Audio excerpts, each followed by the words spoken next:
Hi, I'm Nia. A month ago, at what was supposed to be a peaceful family dinner, my sister stood up, slapped me across the face, shoved me outside, and screamed, "Get out of my house!" Except, it wasn't her house, it was mine. My parents? They sat there, said nothing, didn't blink. That night, I didn't cry. I planned. I sold the house they turned against me, and then, I sent them a 72-hour eviction notice. Some people think blood means loyalty. But what do you do when your own family treats you like an intruder? Would you still call that love? Or would you call it war? I still remember the feel of the oak floors beneath my bare feet that evening, smooth and cool from years of polishing, each board carrying the weight of family history. The kitchen lights hummed softly overhead, casting a warm glow against cream-colored walls I had painted myself just months after Grandma passed. The scent of her lasagna drifted through the air, bubbling in the oven, sharp with tomato and basil, softened by ricotta. It was her recipe, handwritten in the old spiral notebook she kept tucked beside the stove, and making it felt like conjuring her back into the room. On the counter sat her china, chipped around the edges from years of holidays, each plate carefully placed on the dining table I had refinished with my own hands. I laid the polished silverware beside them, the set she had left for me when she passed. Each fork and spoon gleamed in the light, a reflection of every hour I'd spent sanding, painting, restoring. This house was more than wood and plaster. It was my promise to her, proof that I could carry on what she built. Outside, the rows of Sharon bushes I'd planted swayed faintly in the evening breeze. The porch swing creaked gently, newly repaired after years of neglect. I had poured myself into this place after Grandma Hale left it to me when I turned 32. I had rebuilt it board by board, planted flowers in the garden, replaced broken glass panes, stitched curtains that carried light. Every corner was a testament that I could build something of my own. That night, I invited them all, Mother, Father, Callista, hoping against hope for reconnection. Maybe food could bridge the fractures. Maybe a meal could stitch together what silence had torn. My stomach twisted with unease even as I set the final plate. The first knock came just after 6. Mother entered first, her pearls clicking softly against her blouse. She wore jasmine perfume, the same scent Grandma loved. She smiled gently, a smile that tried too hard, one that carried both affection and judgment. Father followed close behind, stepping into the hall and pausing to examine the wainscoting I had restored. He nodded in approval, but said nothing. His silence had always been heavier than words. Then Callista arrived. She swept in on heels that clicked sharply against the oak floor, each step announcing itself like punctuation. Her blazer was perfectly tailored, her lipstick bold, her smile polished for display. But her eyes, sharp, searching, scanned the room as though hunting for something to disapprove of. She found it quickly. Mother complimented the drapes, though her voice was faint, her smile shadowed by disapproval when I placed mashed potatoes in a ceramic bowl that didn't match the china. "Nice choice," she said. "Only nice." Father sat down, folded his hands as if to keep them from trembling, and focused on the floor. Callista's voice cut through the quiet as she leaned back in the head chair she'd claimed, without asking. "This place looks quaint," she said, swirling her wine. "Really your project, Nee?" She always shortened my name, turned it into something casual, dismissive. Nee, as though I were nothing more than a passing amusement. I smiled tightly. "Every corner." Grandma taught me. She nodded, unconvinced, her laughter still hanging in her voice from something she hadn't shared with me. By the time we gathered around the dining table, the chandelier above cast golden light across the room, catching the silver in a halo glow. I had laid out mashed potatoes, green beans sautéed with garlic, her lasagna baked to perfection, and salad with the vinaigrette Grandma always made on Sundays. I bowed my head and said grace softly, grateful we were gathered. But beneath my words, unease churned like a storm cloud. I could feel but not yet see. The first few minutes passed with pleasantries. Father asked about my work, Mother about the garden, Callista about her latest pitch to investors. I answered, nodded, smiled. I asked about Aunt Rosa, about their recent trip. The air was filled with the clink of silverware, the rustle of napkins. For a moment, I thought maybe, just maybe, we could hold on to this fragile civility. But then Callista set down her glass and leaned forward. "So, about the kitchen update," she began, her tone casual, but her eyes gleaming. "You've done a lot, Nia, but don't you think with all this remodeling, the house would be more functional if it were owned by someone with business sense? Someone who treated it less like a sentimental project and more like an investment?" She sipped her wine slowly, savoring the silence. Because, honestly, with expenses, upkeep, the roof, all that old paneling, this house is more like a patchwork quilt than a real home. My fork clattered against the plate. I forced a smile, but my throat burned. "It's my home," I said softly, my voice shaking with suppressed strength. Callista laughed, a brittle, cutting sound. "Home? Well, you're the one paying the bills, aren't you?" "Yes," I admitted, "I pay the bills." But her words didn't stop at the surface. They sank, reframed me as a tenant in my own inheritance, a guest in the place I had rebuilt. I tried to change the subject. I asked about her presentation, complimented her blazer, but she leaned forward again, her glass catching the light. "You really think this house makes you someone?" she asked, her tone sugar-dipped in venom. "It's not the house that matters, it's what you own outside it." Then she smiled, like she had just delivered dessert. Before I could respond, she slapped me. The sound cracked across the dining room. My cheek burned instantly, pain blossoming hot and sharp. Mother gasped, father's fork clattered to the floor. For a heartbeat, time stopped. Then Callista stood, gripped my shoulder, and shoved me toward the door. Her strength caught me off balance. My feet stumbled against the rug. The door swung open, and cold night air slapped against me harder than her hand had. "Get out of my house!" she shouted, her voice slicing through the quiet night. My house. The words twisted in my ears. I froze on the porch. Mother's mouth opened, then closed again. Father looked down at his plate. Not one word left their lips. Not a protest, not a defense, not a single acknowledgement. The pane glass window rattled faintly in its frame as the door closed behind me with a hollow click. I stood there in the cold, cardigan pulled tight, the taste of lasagna still on my tongue, my cheek hot with pain. Seattle's night air felt sharper than usual, as though the sky itself conspired to punish me. Behind the curtains, warm light glowed from the dining room. I waited for a shadow to appear, for someone, anyone, to follow me out. But no figure moved. They didn't say a word. I pressed my palms to my ears, trying to stop the trembling. The silence was deafening. And yet, inside that silence, something shifted. A fire sparked, faint but steady. A whisper of promise threaded through the betrayal. I stood on the porch steps, anger hardening in my chest like stone. Something broke inside me that night. Not my spirit, not my worth, but the fragile illusion that they would ever see me as theirs. I didn't cry. Not then. Instead, I planned. This house doesn't belong to them. Not legally. And soon. Not physically either. I locked the screen on my phone, the glow fading into black. Above me, the porch light flickered once, twice, as if the house itself blinked in disbelief. My cheek still burned where her palm had landed, every pulse in my jaw marching in rhythm with my heartbeat.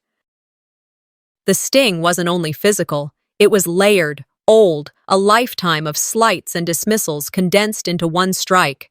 I sat there on the steps for a long time, listening to the stillness. The damp air pressed against my skin, smelling faintly of moss and sea salt carried from the bay. Gravel dug into my palms when I steadied myself. Small reminders that the world was still solid, even if everything else felt like it had fractured. Eventually, I pushed myself to my feet, brushing dirt from my jeans. The night wrapped around me in a chill that cut through my coat. I walked slowly down the block, each street lamp casting elongated shadows across the wet pavement. My footsteps echoed against the silence, broken only by the faint laughter that spilled from my own windows. Behind those walls, they carried on as if nothing had happened, as if I hadn't just been shoved from my grandmother's home, my home. The rain began softly at first, no more than a whisper against my shoulders, then gathered into a steady fall. Droplets struck the hood of my coat, soaking the seams, running down into the collar of my shirt.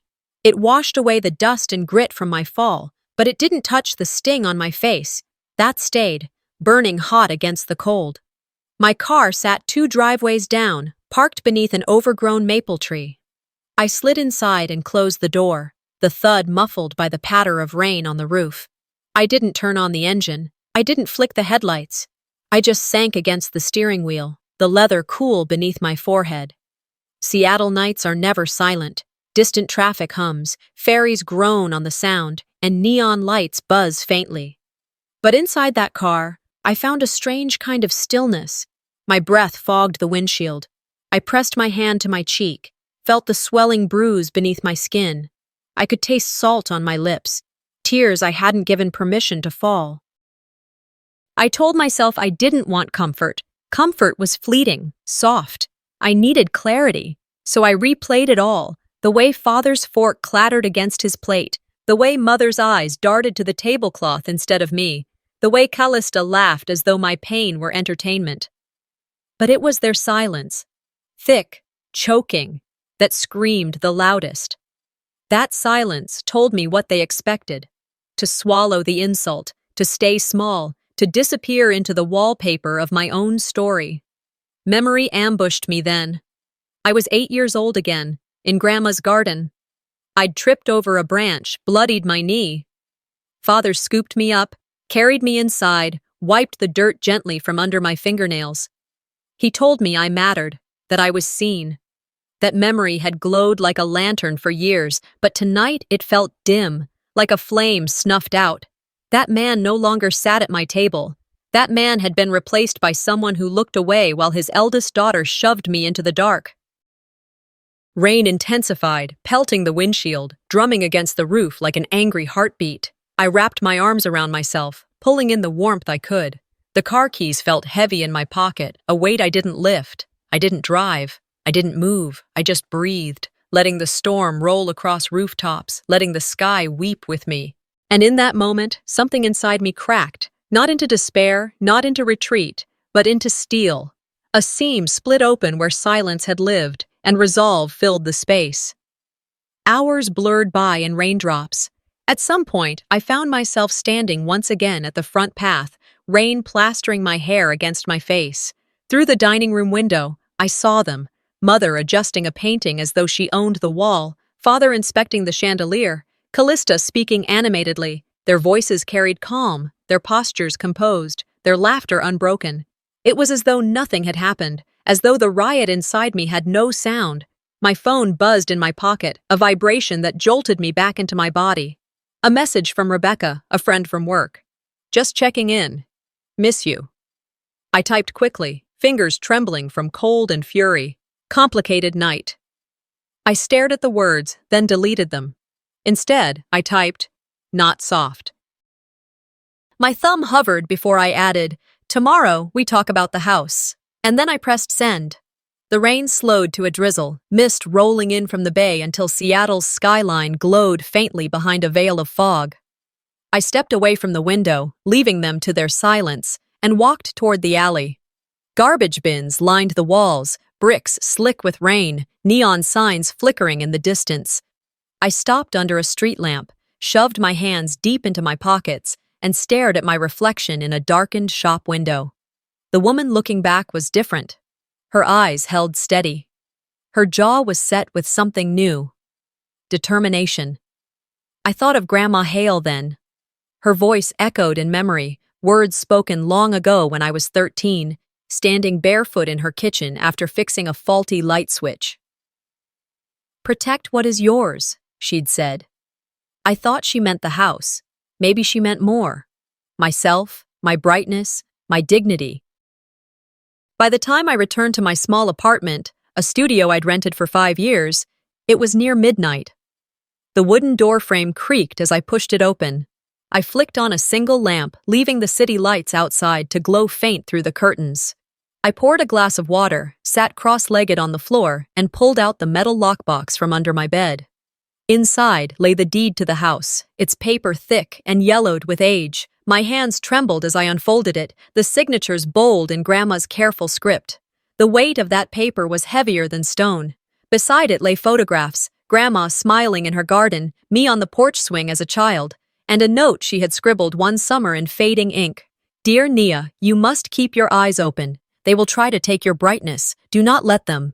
I whispered the words aloud. They lit a fuse in my chest. I lay awake for hours after that, mind racing. I didn't map out every step, but I formed outlines. Find a lawyer, check the listing market, get advice from Valora, call Rebecca. Protect ownership, not with fury, but with steady resolve. I wasn't invisible anymore. Sometime before dawn, with rain still dripping from eaves, I sent one final text. Still got that buyer lined up. The screen glowed bright, reflecting in my tired eyes. My thumb hovered before I pressed send. Moments later, I set the phone down. The rain tapered off. The night grew quiet. And for the first time in years, Seattle seemed to hold its breath. With me. This house doesn't belong to them, not legally, and soon, not physically either. The words echoed in my head as I opened my eyes to the gray wash of dawn. Morning light pressed through my windshield in fractured streaks, trembling like old glass ready to break. I had fallen asleep in the driver's seat, the leather stiff and damp beneath me. My neck ached from leaning sideways all night, and my fingers were cramped from gripping the steering wheel even in sleep. Cold seeped into my bones. Rain tapped steadily on the roof rack above me, leaving rivulets that slid down the windshield like veins of silver. I rubbed the back of my neck, tasted the sour edge of regret at the back of my throat, and underneath it, something sharper, resolve. I unlocked the door and stepped out, inhaling the mist-heavy air of Ballard. The neighborhood was already stirring. A man in a navy raincoat jogged by with his dog tugging at the leash. A woman hurried toward the bus stop, clutching her coffee like it was the last anchor to her morning. They all looked ordinary, untouched, unaware of the storm that had cracked open inside me just hours earlier. I sat on the curb for a moment, gravel pressing into my palms. I pulled the deed from the glove box. The thick paper caught the weak light, crisp, embossed, undeniable. My name. My grandmother's signature, the truth in ink, proof of what belonged to me. Cars rolled past, splashing through shallow puddles. Overhead, gulls cried their harsh songs, indifferent to my unraveling. I flicked open my phone. A red dot blinked against voicemail. I pressed play and heard my realtor's voice. Just checking in, Nia. If you want to move forward with the listing, let me know. Listing. The word throbbed in my chest like a second heartbeat. It felt like divine timing, or maybe just the universe daring me to do what I had already decided. I climbed back into the car and drove slowly, windows cracked enough to let in the hiss of tires on wet pavement. The city smelled of damp cedar and exhaust. Every turn of the wheel tightened my resolve. When I passed the house, our house, my stomach clenched. The one Grandma left to me, the one I had sanded, painted, repaired. Callista's SUV gleamed arrogantly in the driveway, its waxed surface catching what little light filtered through the heavy clouds. On the porch, Mother stood watering the rose bushes. The watering can tipped too far, spilling water onto her shoes.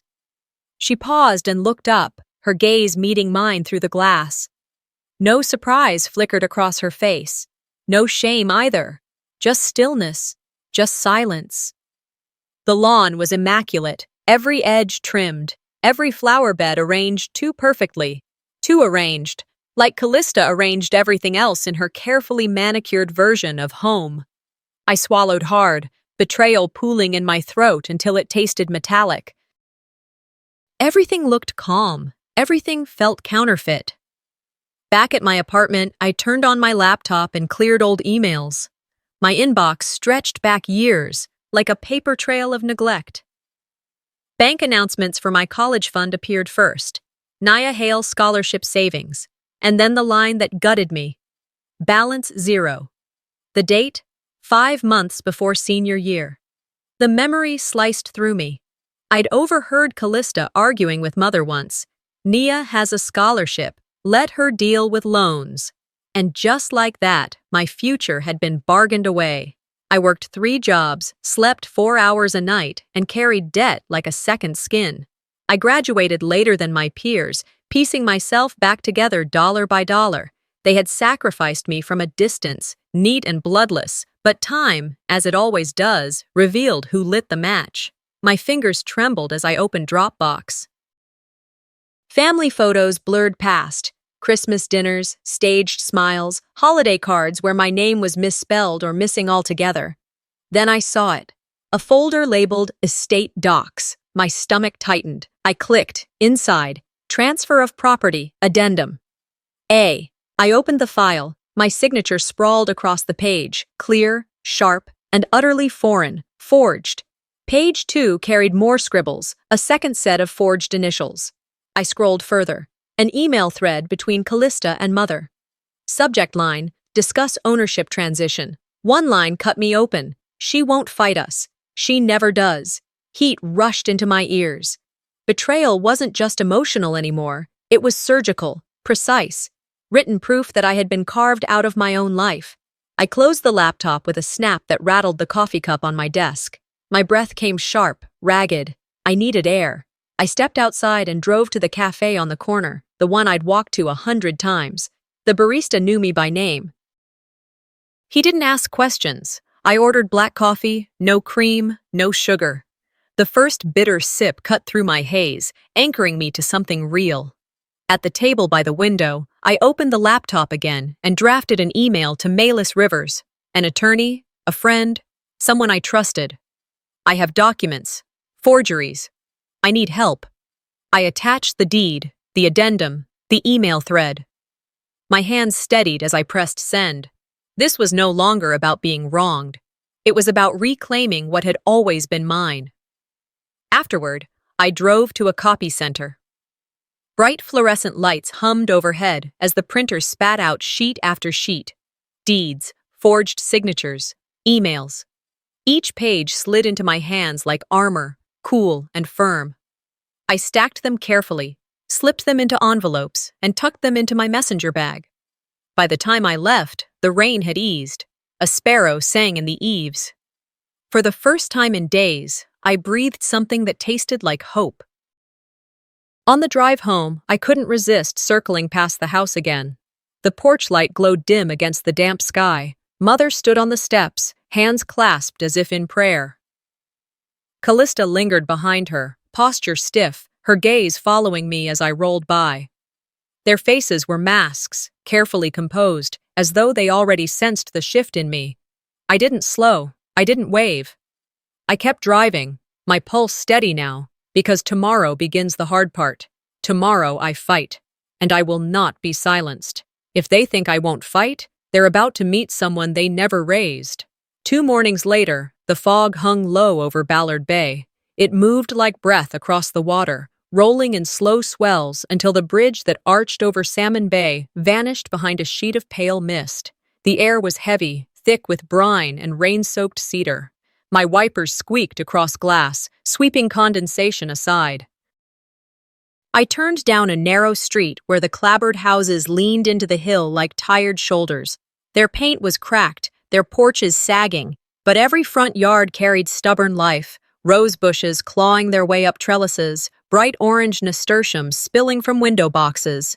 Seattle's damp had aged the wood, but it hadn't killed the roots. That thought pressed into me as I pulled to a stop in front of a flat with a green door softened by vines. I hesitated. My breath fogged the glass. Then I stepped out, gravel crunching under my boots. The porch smelled faintly of lemon cleaner and rain-swollen wood. My hand trembled once, then steadied as I knocked. The door opened to Isolde Crane.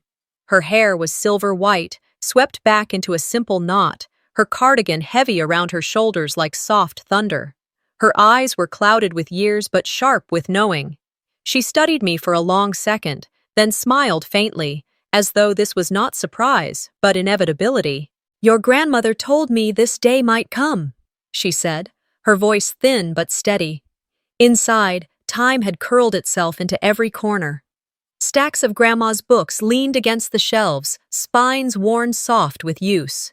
Porcelain cats lined the mantel on lace doilies yellowed with years. A quilt stitched with patchwork roses was folded neatly over an armchair. The air smelled of chamomile tea steeping somewhere unseen, and of paper, the kind that holds old secrets. Isolde led me past a wall of framed photographs. My throat tightened when I saw them. Grandma smiling in her garden with dirt under her fingernails. Grandma cradling me when I was a child, my hair wild and my cheeks flushed from play. I reached out, touched the glass, and felt the faint static of memory rise beneath my fingertips. She stopped at a small table and pulled out a recorder, the kind with worn plastic buttons. Without preamble, she pressed play. The tape crackled, and then, Grandma's voice. "If they ever turn on Nia, give her this." I froze. The words wrapped around me, both balm and blade. She spoke plainly, her tone quiet but unyielding. She talked about the house, about her will, about how she wanted no confusion, no division. The house was mine, entirely mine. Her voice grew sharper, firmer, as if she had stepped back into her kitchen, hands on her hips, giving instructions no one could mistake. "Do not share this with Callista or with her father unless they respect your rights," she said. The tape hissed. Then silence, my hand pressed over my mouth. For a long moment I couldn't move. These were just words on magnetic tape, but they carried weight heavier than any slammed door or broken promise. Proof. Intent. Love encoded in sound. Isolde's eyes glistened. "She recorded that 3 years ago," she whispered, pointing to the label marked in Grandma's handwriting. August 12th, 2021. 5:17 p.m. I had braced myself for betrayal, but I hadn't braced myself for this kind of belief. Tears came sudden and sharp. They weren't sorrow, they were release. "She believed in me," I said, my voice breaking. "And they stole that from me." Isolde reached across the table and clasped my hand. Her skin was cool, fragile, but her grip was steady. "Then take it back, child," she said. "Take what's yours. She'd want that." When I left her flat, the sky had folded itself into overcast gray. Drizzle clung to the sidewalks, painting every surface with sheen. I clutched the recorder against my chest, the weight of it heavier than any weapon. I walked aimlessly for a while, past a corner bakery where the scent of fresh bread drifted warm into the damp air. I stopped at the shop window. My reflection merged with loaves rising behind glass, soft and imperfect. I thought of Grandma, how she fixed broken things with her own hands, patched plaster, mended screens, planted roses until they rooted deep. And how she never doubted me, even when everyone else did. Back at my apartment, I spread everything out on the table, the tape recorder, the deed, Grandma's letters, the forged addendum. I arranged them like puzzle pieces, as if clarity could be built by order alone. My chest swelled with a strange calm. I uploaded copies of each file to a secure legal server Malus had recommended. Password protected, encrypted. I sent scans of the will, the audio, the forged signatures, the email thread. My message to her was brief. "We're ready to proceed." Then I drafted a different email, to my realtor. The subject line was simple. "Let's list the house. I'm ready." My finger hovered over send. For a heartbeat, fear tried to claw its way back in. Fear of their fury. Fear of their silence. But then I pressed the key. The message flew. Not an announcement, not a confrontation, just truth, delivered in quiet documents. After that, I moved deliberately, updated the security app on my phone, changed the smart locks where I could, installed a motion camera near the back stairwell. Every keystroke, every reset password, every beeping confirmation felt like another layer of armor slipping into place. I wasn't lashing out in anger anymore. I was building a fortress of proof. The next morning, I drove past the house at dawn. The sky was low and golden, spilling light across rooftops still slick from rain. Callista was outside, watering the rose bushes along the porch, roses I had planted years ago. Mother stood near her, arms folded, as though the flowers were suddenly worth her attention. Neither of them looked startled when my car slowed. Callista's head lifted. Her eyes met mine, sharp and assessing. I didn't glare. I didn't smile. I gave her the smallest nod. controlled, deliberate. Then I pressed the accelerator and drove on. I didn't need words, not yet, because they may think they own every room, every memory, every brick of that house, but I know better. The roots run deeper than their schemes. I inherited more than wood and plaster. I inherited Grandma's fight, and this time, they will hear me. The meeting they called wasn't theirs to control. Sunday afternoon, sunlight filtered through lace curtains as I tugged on a blazer that was crisp at the shoulders. I stood in my rented apartment's living room, arms stretched over a hanger, straightening the lapels. I paused, took a breath, looked at the mirror, my cheeks still faintly pink from the slap. I swallowed. This was the day I stopped being small. My phone buzzed, a message from Mother. Family meeting this Sunday. Come if you care. I set the plate of roasted Brussels sprouts and carrots down on the kitchen counter. I answered via voice message to Malis. They're about to host their own eviction preview. Cold words, but not empty. I knew what needed to happen. I pulled on dark jeans, brushed my hair behind my ears, put on earrings that Grandma used to wear, tiny gold hoops, a small nod to who I was before all this hurt. I drove to the house in Ballard. Sunday crowds were light. Neighborhood dogs barked at me as I passed. I parked around the block, heart roaring so loudly I thought neighbors might hear.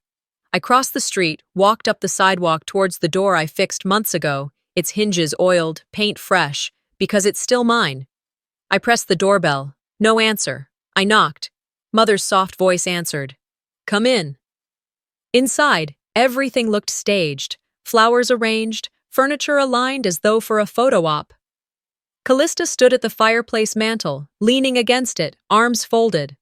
Father sat in a chair, eyes behind glasses as if judging a film. Mother hovered near the kitchen shelves, hands clasped. I stood in the doorway, shoulders squared, ready. Callista's tone was precise, professional. Thank you everyone for coming. I wanted us to talk about transition planning for this home, shared equity, responsibilities, maintenance, taxes. She looked at me across the room. It's only fair to all of us. She gestured to a chart on a tablet she held. We've consulted legal advice. This could mean selling part of the property, maybe renting. I cut in softly. I already own the house. You're speaking in the wrong tense. Their faces froze. Mother's mouth parted. Father leaned forward. Callista's features hardened for a moment. Then she smiled, dismissive. You think fixing a roof means ownership? Her voice had that cool edge, always judging me by what I did, not who I am. She laughed. It was sharp. Pain flickered through me, but I had rehearsed this moment. Calmly, I reached into my bag and laid the deed on the coffee table. Printed copy. Clear signature. I said, without shouting, Here, legal ownership, not just promises. Silence filled the living room. Mother blinked back tears. Father's jaw clenched. Callista's expression flickered between anger and something like recognition. The chart slipped from her hand. She paused. Then she asked, voice tight. So what are you saying? You want us out? No, I said. I want what was promised. I want what's mine. But I'm done being silent. My voice didn't tremble. I saw surprise. I saw guilt. I saw the faint worry.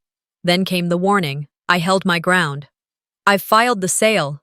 It's in escrow. You'll get paperwork next week. Mother gasped.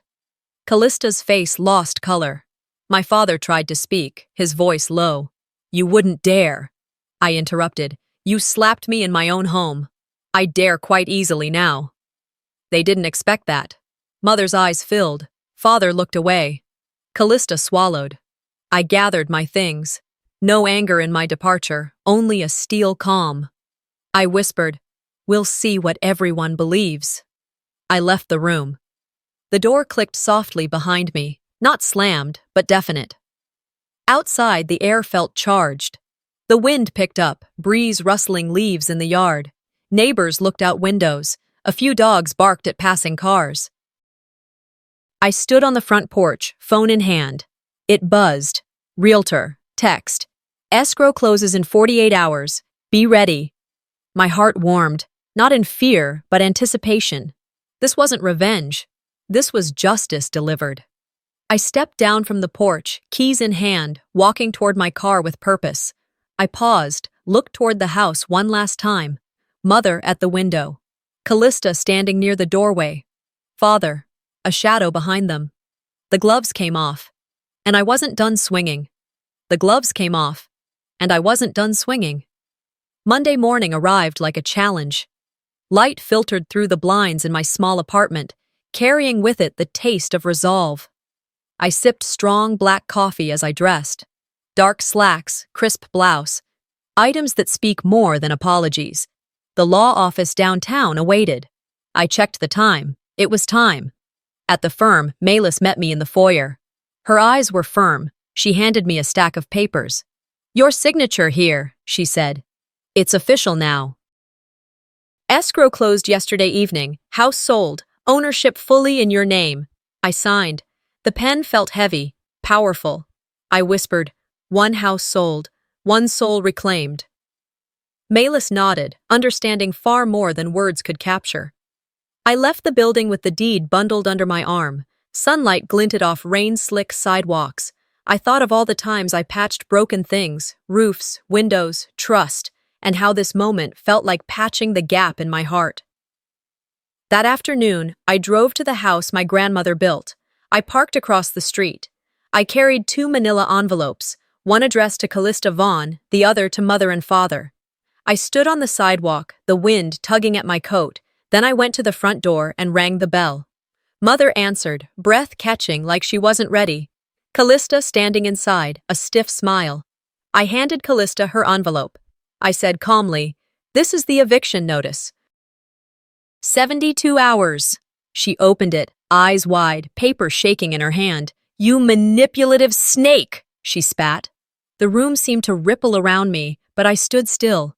You said it yourself. This wasn't my home. Now it's no longer yours. A calm moment, though her face was storm. Neighbors peered from windows. A small dog barked. Rain began again, light, steady. Callista's scream echoed, ended in broken silence. Mother reached out. Father looked torn. I didn't speak. I let the weight of truth settle. She stepped forward. She lunged, but I didn't flinch. I put up a hand. You lay a finger on me again, and I won't just sell the house. I'll bury your reputation too. It was not threat. It was promise. Callista's lips parted. Words died on her tongue. She glared, red creeping into cheeks. Her eyes flicked toward Mother for backup, but that support never came.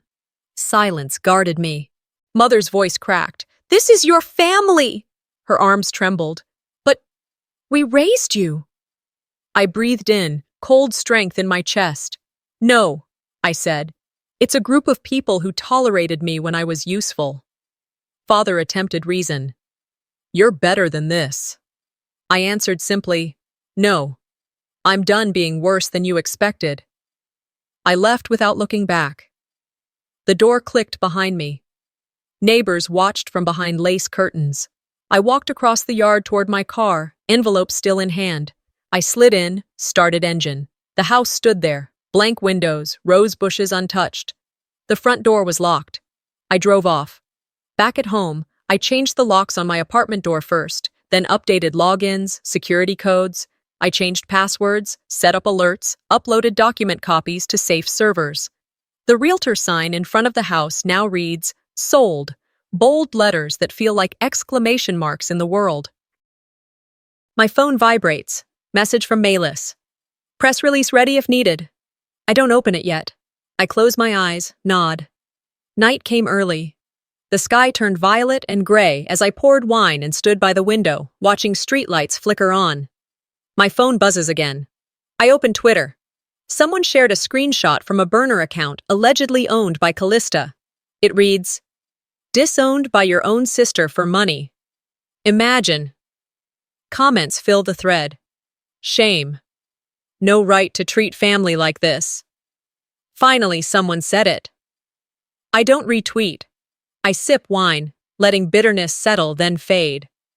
I stood there, glass in hand, breathing. The moonlight spilled across my floor in long lines, shadows stretching. In my chest, a quiet drumbeat of fury and relief. I had done what needed doing. Not out of spite, but out of dignity. Tomorrow will bring their responses, their regrets, possibly their backlash. But tonight, I've drawn a line. Not to divide, but to define. To protect what is and what will remain mine. If they want war, I have ammunition they forgot I kept. Mid-morning light filtered through rain-clouded skies as I settled behind my laptop in the small home office I'd claimed. Boxes of files lay stacked nearby, each labeled evidence, legal copies, grandma's will. My fingers hovered over the keyboard. There was no turning back. I opened Twitter first. Callista's username, but with enough underscores to seem anonymous, posted, "Disowned by your own sister for money, imagine." I blinked. One pathetic comment after another followed. Greedy little sister. Did she think people wouldn't notice? My chest tightened. Shame, anger, frustration swirled, but I swallowed them, as I'd learned to swallow pain since that porch. I left the house for a walk to clear my head, stepping beneath a gray sky. Water pooled in sidewalks. I passed a mural of sea life on a brick wall, octopus tentacles swirling, strong and concealed, reminding me of strength hidden beneath surface. I pulled out my phone. I called Malis. She picked up on second ring. I showed her the screenshots, the tweets, the fake complaint to HR at my firm. She wants it to look like I'm unstable, I told her.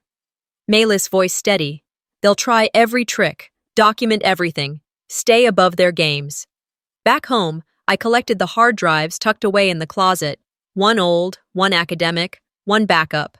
I plugged them in, rifled through photo backups, long-hidden confession videos, documents. Then I found the folder. Callista Confession Draft. My heart pounded. I pressed play. Her voice echoed, raw, unguarded. Honestly, I didn't think she'd fight. Nia's always been soft. We took the house because we could. Her words were a blade. But they were mine now.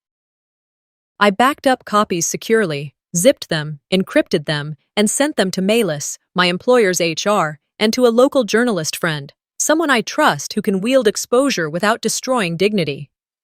I left one set sealed in my safe at home, labeled, "Release if harmed."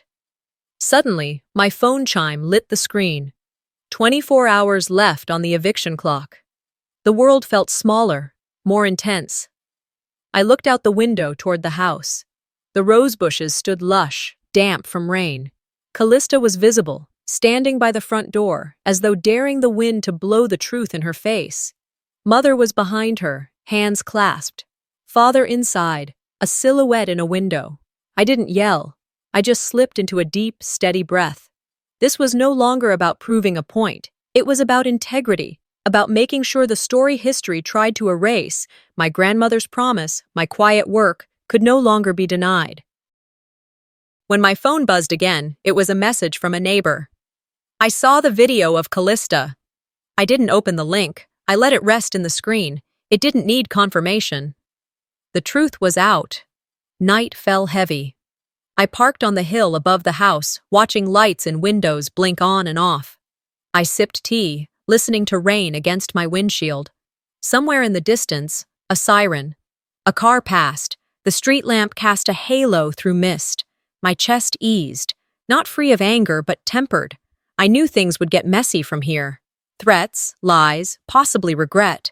But I also knew I wouldn't back down.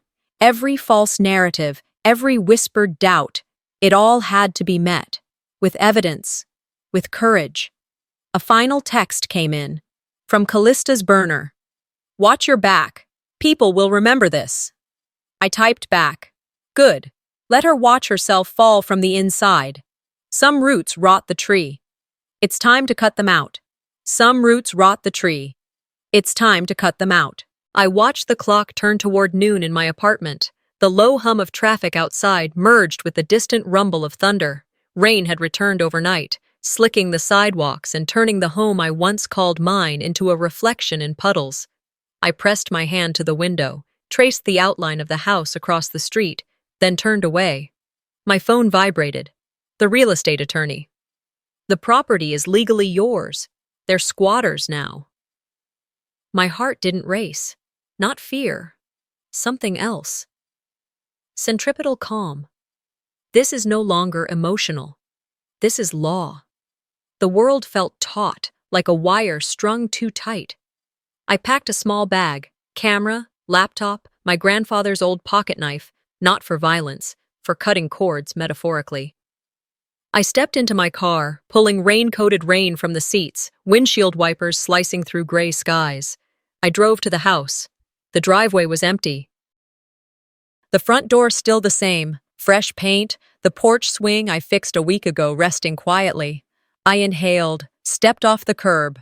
Outside, Callista stood with her arms crossed. The sky dripped over her hair, wet strands sticking to her forehead. Mother stood behind her, mascara streaked, eyes wide. Father, silent, watched from the foyer window. I carried the court-verified deed, the document Malus confirmed, signifying ownership that no longer hangs in question. I held the deed out. You have until tomorrow noon. After that, I press charges. My voice was even, cold. I let every syllable land. Callista's face twisted. You wouldn't dare do this to your own family, she spat. She took a step toward me. I matched it with steel. You already did it to me. No threat. Just a statement. One of the security guards, a man with a suit too large and a glare too forced, stepped forward. You cannot cross this line, he said. I looked him in the eye. Handed him a notice. Trespassing notice, legally filed, bearing my name. By law, you'll be arrested with them. Without hesitation, he backed away. I walked past him, toward what used to be my bedroom.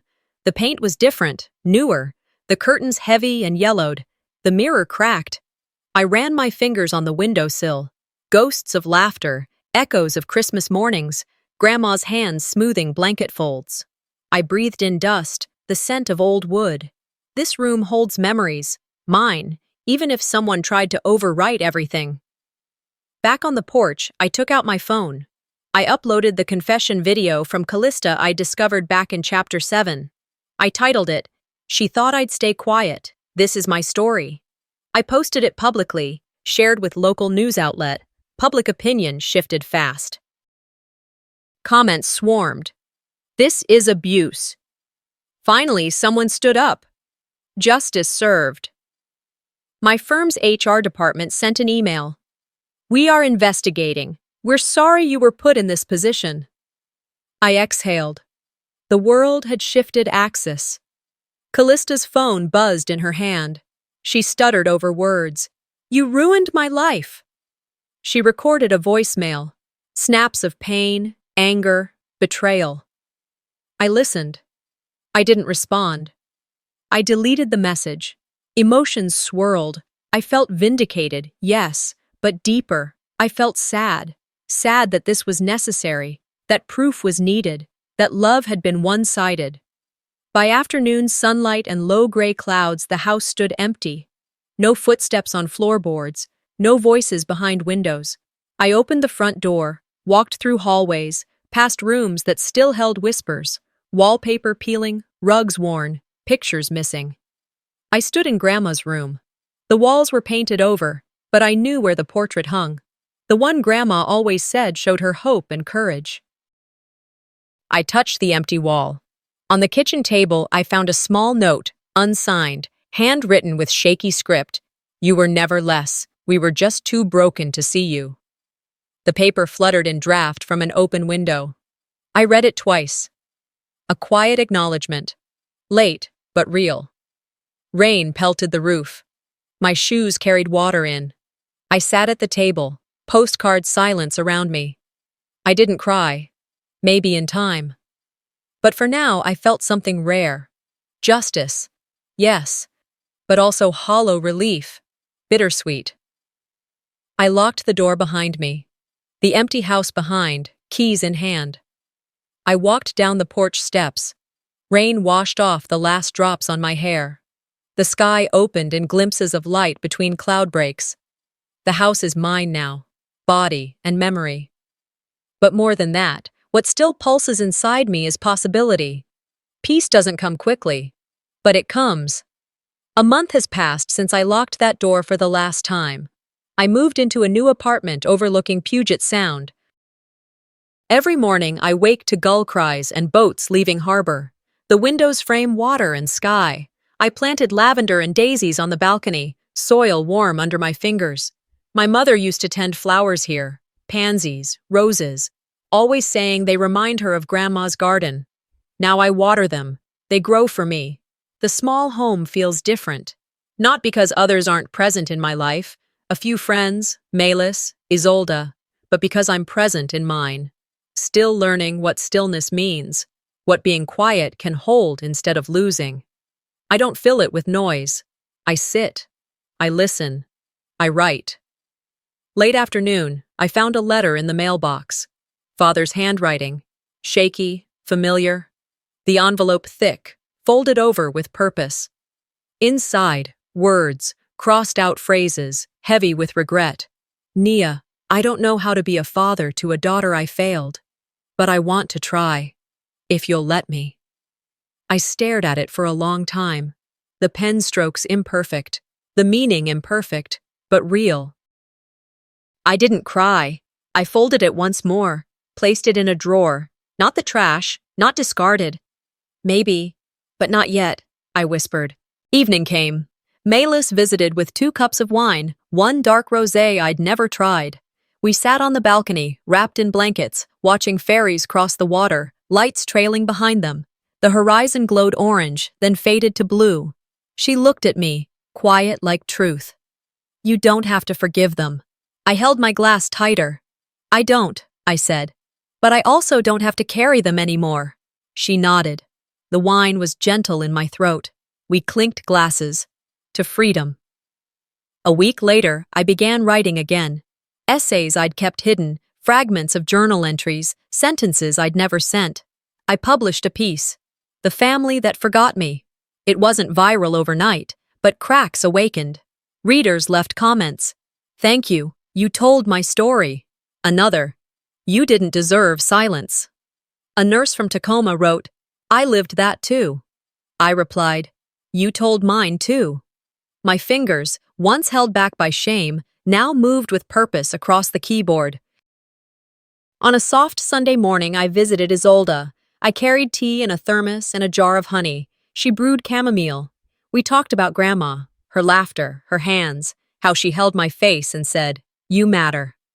Isolde sipped slowly. She'd be proud, she said. You held yourself up when many would have let go. I smiled, uncertainty lingering. I hope so, I said. I finally feel like me, not what they left. Isolde reached across the table, gave me a small wooden compass, cracked varnish. In case you ever feel lost again. Now tonight I stand by the water. Dusk folding into darkness. The wind cold, but not cruel. Stars begin to emerge above the bay. Lights from ferries flicker. I hold the compass. I feel the wood warm in my palm, its needle steady. I breathe in salty air, letting waves whisper beneath. I walk home, feet on damp pavement, smell of cedar in the breeze, windows lit behind me. I don't look back. Not because I hate them, but because something inside has shifted from wanting proof to just wanting peace. Family doesn't always heal, but I deserve a life that doesn't tremble under their shadows. Not all family is chosen, but peace is. Sometimes, the deepest wounds aren't caused by strangers. They come from the people who were supposed to protect us. This story wasn't just about revenge. It was about reclaiming self-worth, setting boundaries, and learning that walking away is not weakness, but wisdom. What would you have done if your own family turned their backs on you? If this story moved you or made you think twice about what family really means, don't forget to hit subscribe and join us for more real stories that heal, inspire, and reveal truths too many keep silent.